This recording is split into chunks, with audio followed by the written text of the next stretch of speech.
Welcome to today's global press conference on Kiss of the Spider Woman. I'm Tomris Laffly. I'm a film critic and a member of New York Film Critics Circle. I am really excited to be here and really honored to be here. I would like to introduce our panelists, first of all. Please say hi to Bill Condon, writer-director.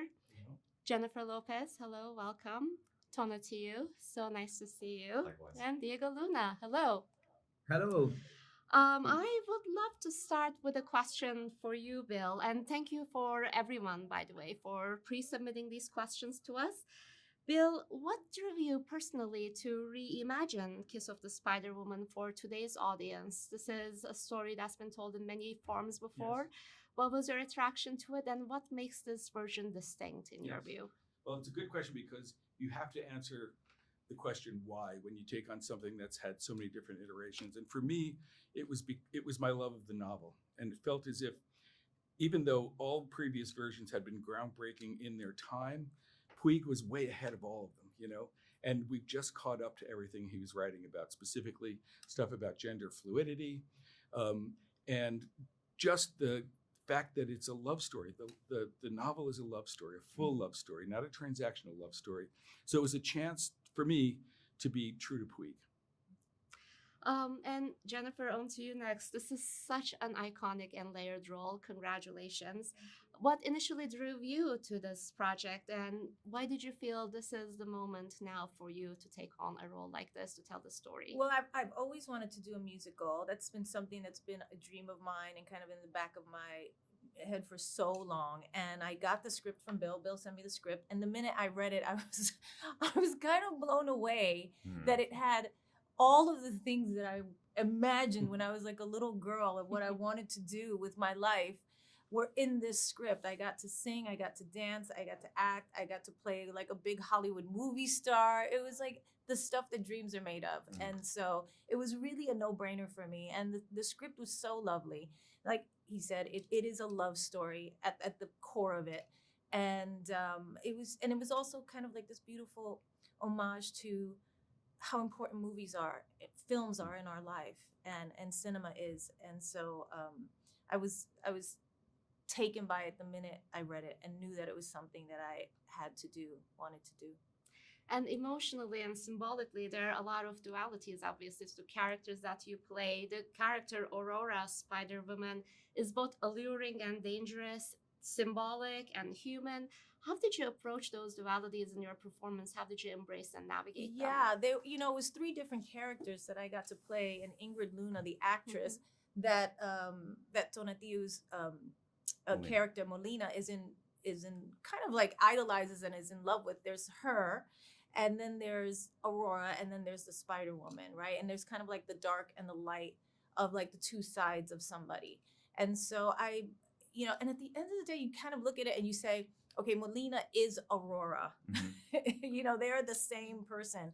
And then there's, Molina who loves Ingrid Luna. And so for me, it was kind of making them all just a little bit different, but knowing that all of us were the same in that we were all searching for love. The Spider-Woman just wants a kiss. Aurora's looking for her true love.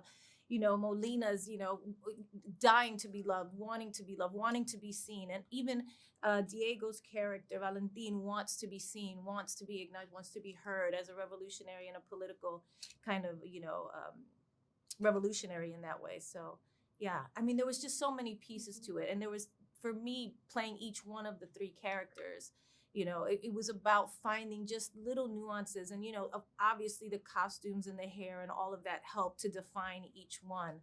But there were different emotional cores at the center of each character as well. Thank you. And Tonatiuh, it's so nice to see you. And Likewise. What a brilliant performance. Thank you. We have this question hoping that you would address. How did you get in character? And is Molina maybe inspired by or modeled after someone that you knew? Oh, well, the source material is a testament to the work. I mean, it was such a launching pad. The world that Bill wrote was poetic. And so when I read it, I immediately knew A, how much work it was going to be, but B, what joy it was going to be to do that. I felt like I was getting invited to the Olympics, getting to work with everyone here. But the way that I approached it is similarly like to Jennifer, where in the 1940s musical, I really wanted to exemplify traditional masculinity, right? So that it could have a strong juxtaposition and contrast to Molina and their genderless form. In order to arrive there, though, I had just come off of Carry On, so I needed to lose weight. So I lost about 45 pounds in 50 days to get that silhouette of and to live that reality of being in a dictatorship inside of a prison cell. But it was fascinating. I got to play the totality of the gender spectrum in a film, and that was such a gift. And it's quite touching, not just the relevance of our film, but like how it centers the dignity of the Latino and the LGBTQIA community. But in terms of modeling it after somebody, I think Kendall, I kept thinking about like what star of that era was closeted and in deep pain, and I instantly thought Montgomery Clift. And I kept thinking about the heiress and his performance in that. But I looked at like people like Gene Kelly or Errol Flynn. I tried to steal his hair because that hairline was iconic. And then for Molina, it wasn't really based on anything. I was just allowing myself to live in that reality. And so as we found small choices and as the weight started coming off, it was just a discussion where we were like, what length of hair do we want? And so we just kept trying things until we found the essence. And then it was just about allowing that essence to come through. Thank you. And Diego, I would love to bring you in next. Thank you so much for being here. My question too is, what experiences, perhaps personally or professionally, did you grab onto to connect with the character Valentín? And maybe more specifically, you have talked about in the past that you were participating in some student protests back in 1994. Were those any kind of the basis or inspiration for getting into character? Well, yeah, I mean, yes, thank you for the question. And I guess growing up in Mexico and learning about, the recent history of Latin America, this film means a lot. There is so many brutal examples of dictatorships in Latin America, and I guess I was in Mexico in the 90s, where a lot was happening. In 94 particularly was a very, very important year for many things, for social movements and for community work. So yes, of course, that's there. But I would say that the most important kind of part of my past that I got to play with here is theater. My father was a set designer, and this film to me is a homage to theater, or how much film was theater back then, and how film were shot, and the dynamic of filming was very close to filming theater, basically. So for me, that section of the film was beautiful to experience, being in New York, obviously with Jennifer and Tonatiuh and the whole group of performers, that love what I grew up watching every day as my family and home, So it was beautiful. And then, yes, I mean, we are talking about how film and pop culture can be escape, but also a mirror, a mirror that helps you transit reality, and for me, that's my life, basically. That's why I do what I do. Thank you. And Jennifer, earlier you mentioned briefly the costumes of the film, and I want to go back to that by Colleen Atwood and Christine Cantella. Absolutely masterful work. What does that do to your performance? How does it inform your performance to be in those costumes, to be in that era?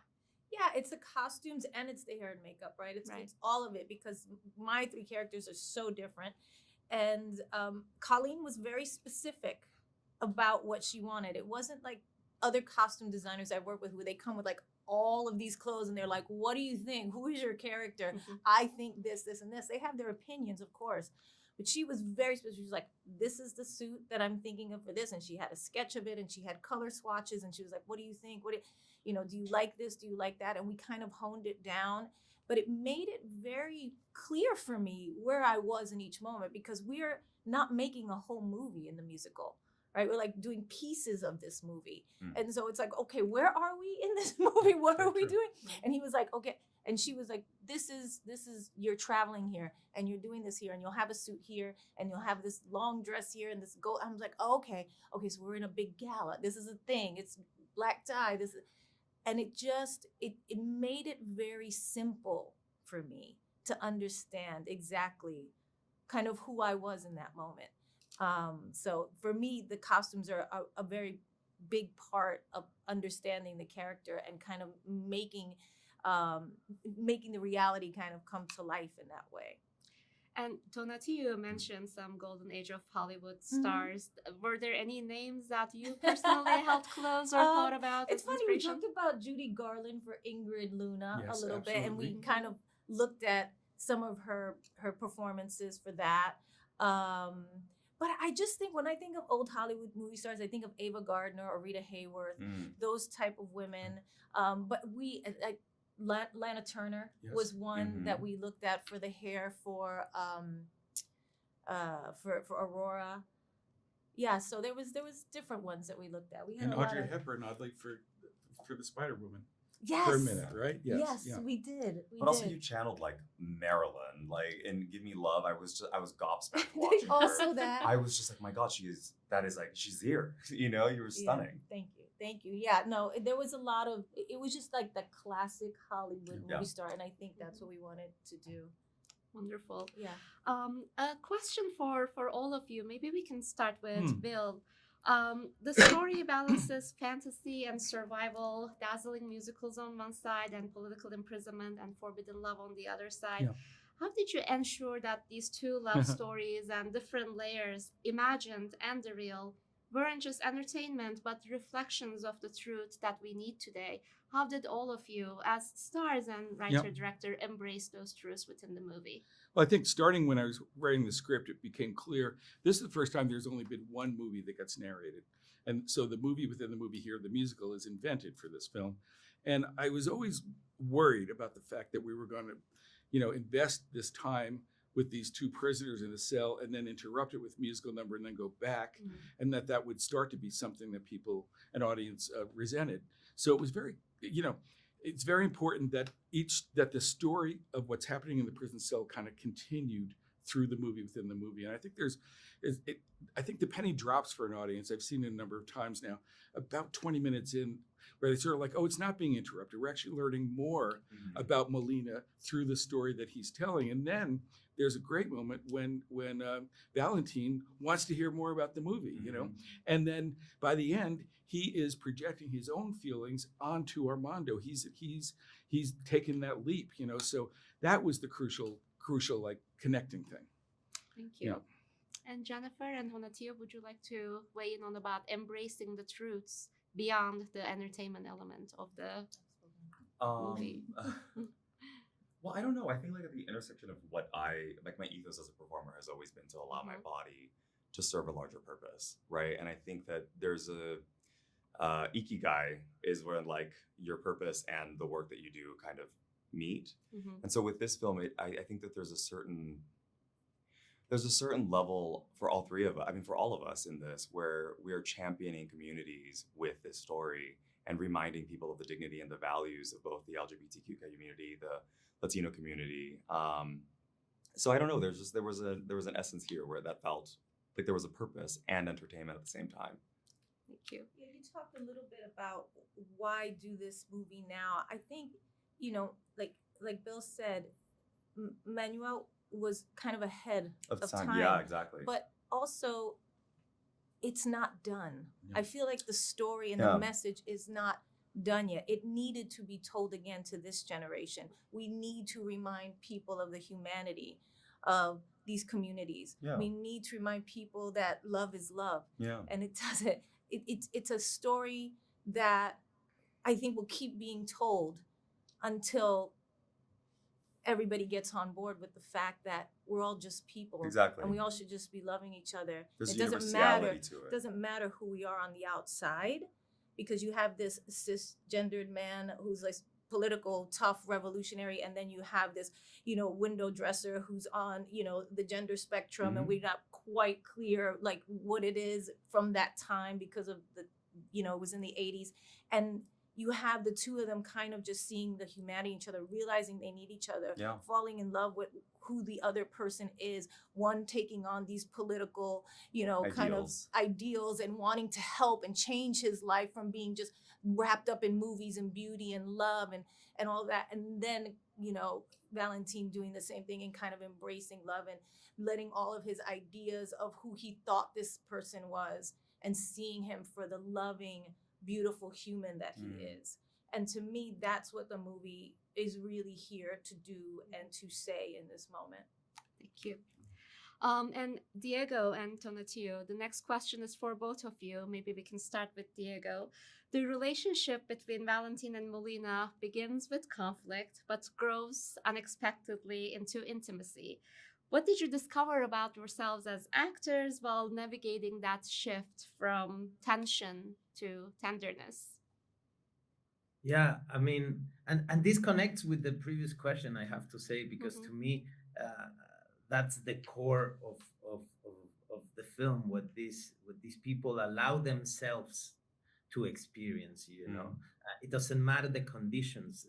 You can't think of worse conditions to meet anyone important in your life, right? In a cell, in this moment in history, while you have to protect yourself from everything around, opening up sounds crazy, right? And I think that's where this time is getting us all, to build these walls to protect us from what's going on out there.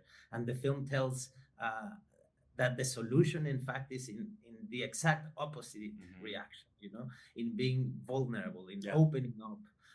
And as actors, we had to go through that. You couldn't achieve any of these if you were not completely connected to the other, and not just us as actors, but with Bill mostly. We are trying to channel something that for Bill is pretty clear. So I felt, it was dangerous. It was fun. Yeah. It was sometimes very demanding. It was everything. We were stuck in prison for weeks. We shot 2 films. One that is about the beautiful experience of movie making in New York, and then we went to a prison in Uruguay where we just didn't see the sun for 3 weeks. And we shot every day this story while going through something similar, which was very intense and unique. And I think that shows in the film. Yeah. It's really, I just to echo it, it's the first time Bill gifted us something that is kind of uncommon in filmmaking, which is we shot the prison in sequence. And so the first time that Molina walks into the cell and sees Valentín was the first time that I got to see Diego in full character. And as actors, we built not just the relationship as our characters, scene by scene, but as people, we got to know each other moment by moment. And the love, the connection, the vulnerability, the trust it was like almost this like meta narrative that was like happening between the two of us. And it got to the point where, like, as I was saying goodbye, the tears just flowed out because I didn't want to say goodbye to Diego. I didn't want it to end. Like, there was this need for one another, because we were all we had in that moment. Well, of course, Bill, but like in that moment, we really needed each other in order to get through it. Yeah. And we had a picture of Jennifer there. Yeah, literally watching over us. That's right. That was the escapism.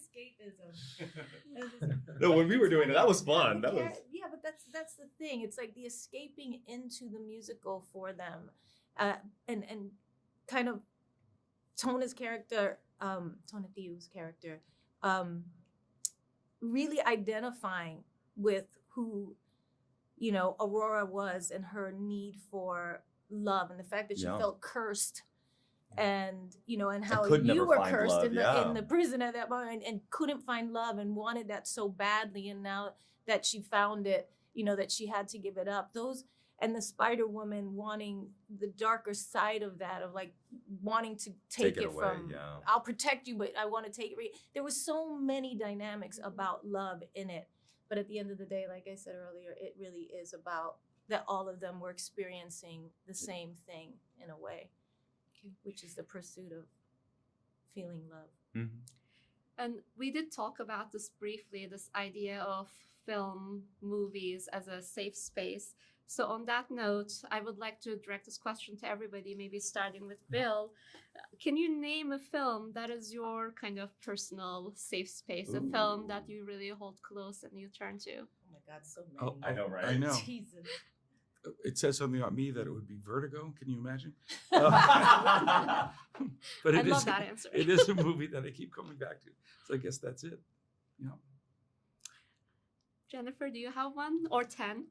I have many. I always say the first movie that really impacted my life was West Side Story because there were Puerto Ricans in it, and I had not really seen that in anything else. And I just love the Romeo and I love the Romeo and Juliet story that it's based on. Obviously, it was just a love story and a music. It had everything I needed as a little girl and wanted, and I could see myself in it. And I think that was important. The representation for me was I wouldn't be doing what I'm doing today if it wasn't for that movie. Well, mine's more like a television show. It was Steven Universe Futures. Rebecca Sugar created this animated show that's like really based on psychology, but Steven saves the world so many times as a child, and finally the world is saved, and he's miserable because he never healed from all the childhood trauma that he had. And there's a line where he says, "The littlest things happen, and it feels like the world is ending because for me the world has ended so many times." And his family and his community all come together and make him feel seen and loved and supported because he's been doing it his whole life for other people. So that, like, whenever I watch that 10-minute episode, it just feels like sweet. Love that. Thank you. Yeah. And Diego? Safe space. It's just that, I mean, I don't know if safe space works for me. You know, I think of movies as a place that can serve the moment you're living, but there's there's always a challenge. You know, there's always confrontation. That's the beauty, I think, of the film we worked on.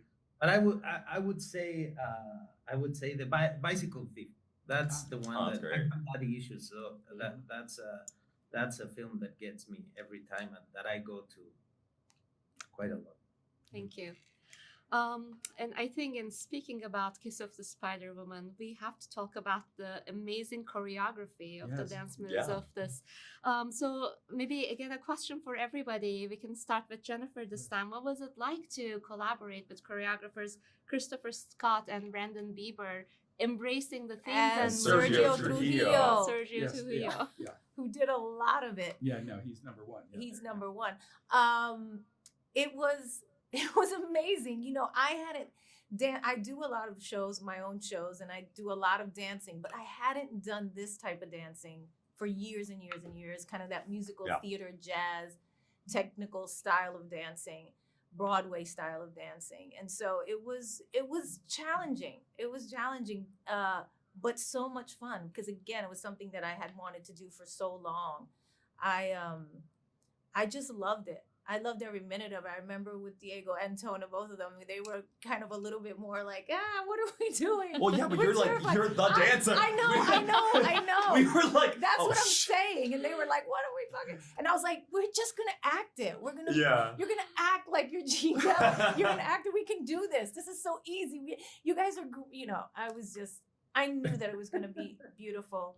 I could feel it. I can see their dedication and commitment, and of course my own as well. And the choreographers were great. They were collaborative.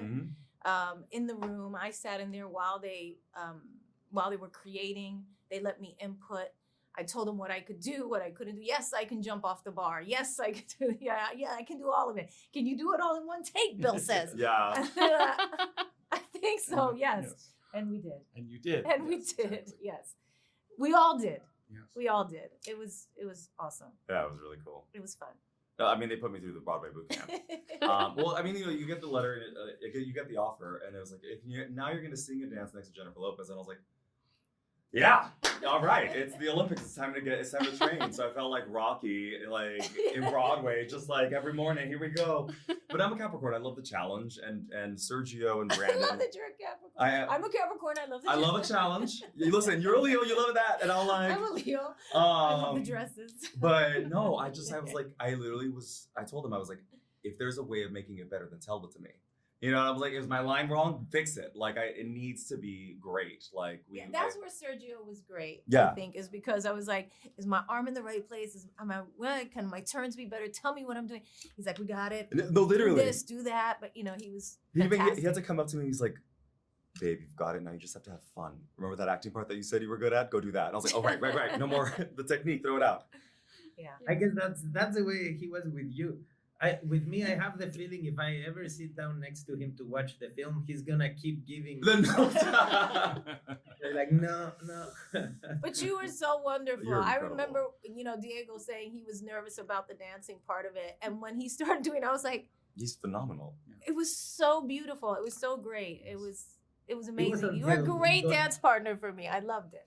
I think it all made sense once you got there, and same thing with Tona. The problem was when I was alone, because I could, and they work. That's the big change, They work with mirrors. I don't like mirrors are dangerous to me, Well, Also- as an actor, you want to avoid mirrors, Yeah. and here, so you're always confronted with what you're doing, and it's difficult to accept. It is. But once I was dancing with them, it was just something else. I always like telling the story because it did happen, and I think it summarizes everything.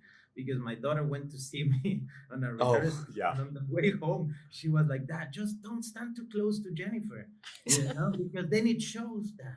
Then it shows that you."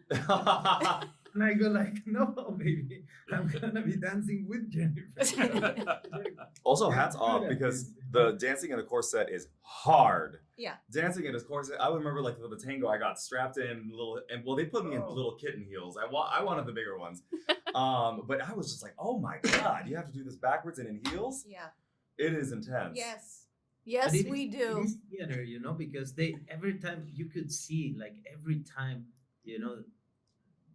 Jennifer was getting better and better and getting this and getting that. So you understand that it's something that is alive till the alive. moment you're shooting, it's not there, We had an opportunity, and then Bill was very clear, like, I'm gonna see this, but I'm not gonna see this other moment. Don't worry, it's not theater, We are doing a film, and it was a beautiful feeling when we finished shooting and went to the monitor, because it was like, oh damn, it does look like one of those. Mm-hmm. Yeah.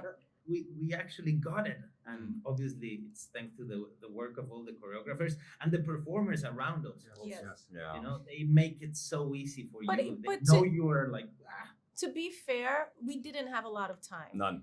It was appropriate to be panicked Yeah. because we were a small independent film. Mhm. right. It's like 12 independently numbers in funded, 20 days. and we had to shoot, all of these numbers in 20 days. I was in 10 of them. Yeah. And it was just like, it was a lot for anybody, Yeah. even if you're a dancer, to learn all that choreography. We didn't have a long rehearsal period. We weren't together all that long, all of us, and we had to kind of like blend it together, and we did. And also, Bill wanted to shoot everything in one take. If he could get away with He it, was he like, would. "Can I?" She did. Yeah. So we had a lot on our plate, and it was a very, very challenging. I wish we would have had like other musicals like 12 months to do it. We would have been great. We would have been like, We oh still yeah, were this great. is easy. We are great. No, it's great. I'm saying it would have been easier. Easy. Sure. Yeah. I It looks can- amazing. I can talk about this exquisite movie for another few hours, I know, but we have to go. unfortunately we So you're have like, to all wrap right, here. It's like, okay, y'all. I just want to remind everybody who are watching right now that Kiss of the Spider-Woman opens in theaters October 10. It's absolutely stunning, and you should rewatch it even if you've seen it already. Thank you so much, Bill, Thank you. Jennifer, Tonatiuh, and Diego. Thank you for being here. Thank you so much. Thank you. Thank you.